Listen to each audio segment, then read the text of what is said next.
Plant family, 5 genera and Hypoxidaceae. Exploring the Hypoxidaceae family.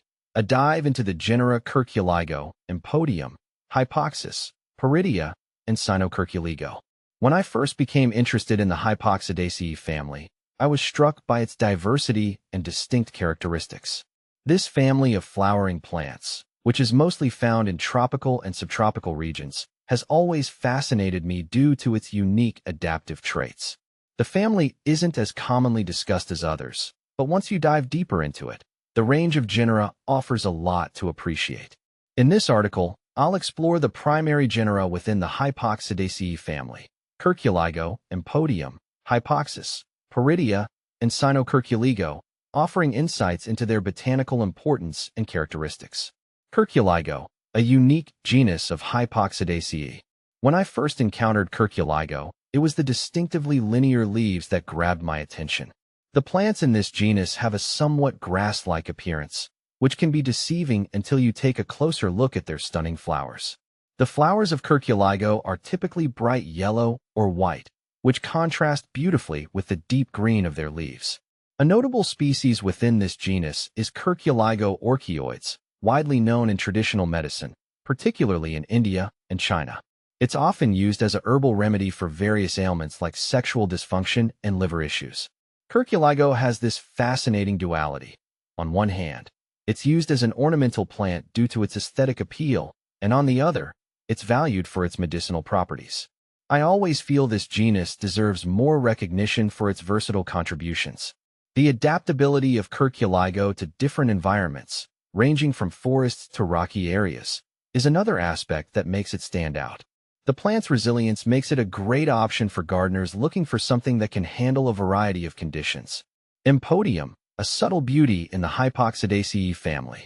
My experience with Empodium came later, and I found that this genus, while less well-known, has an understated charm. These plants are typically low-growing, with bulbous structures that help them survive in more harsh climates. What struck me most about Empodium was the delicate yet vibrant flowers that emerge from these hardy plants. The petals often have a striking yellow hue, though they can sometimes appear white. Empodium plicatum, one of the standout species, tends to thrive in rocky and mountainous regions. Its ability to withstand tough conditions reflects a common trait within the Hypoxidaceae family: adaptability. The leaves are pleated, giving the plant a slightly crinkled appearance, which adds to its visual interest. Although it may not be the first genus to come to mind for a casual gardener, for those who appreciate hardier plants with unique flowers, Empodium is a must-explore. Hypoxis, the star of the Hypoxidaceae family. If I had to choose a flagship genus of the Hypoxidaceae family, it would undoubtedly be Hypoxis. It's the most well-known and widespread genus within this family, and for a good reason. Hypoxis species, such as Hypoxis hemerocalidea, often called the African potato, are famous for their medicinal value. The African potato is widely used in traditional African medicine for treating inflammation, infections, and even boosting the immune system. What I find most compelling about Hypoxis is its star-shaped yellow flowers, which give the plant a cheerful and vibrant look.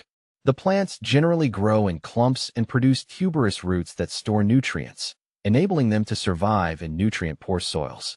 This resilience makes Hypoxis a popular choice for both wildflower gardens and medicinal gardens alike. For anyone interested in sustainable gardening or medicinal plants, Hypoxis is an excellent genus to explore further. It offers a combination of beauty and functionality, with its vibrant flowers and health benefits. Paridia, a small but mighty genus. Paridia is a genus that doesn't get as much attention as it deserves, possibly because its plants are often small and inconspicuous. However, I found that there is something quite special about the way Paridia species grow. These plants tend to have a geophytic nature, meaning they grow from bulbs, and often have delicate white or yellow flowers that bloom briefly but beautifully. One species that stands out is Paridia aquatica, which grows in seasonally wet environments. It's fascinating to observe how this genus thrives in areas where water availability fluctuates. The adaptability of Paridia to different water conditions is something I admire. For gardeners looking to explore lesser-known bulbous plants, Paridia is a hidden gem worth considering. Cynocurculigo, a genus of East Asian origin. The genus Cynocirculigo is the most geographically restricted of the Hypoxidaceae family, found primarily in East Asia.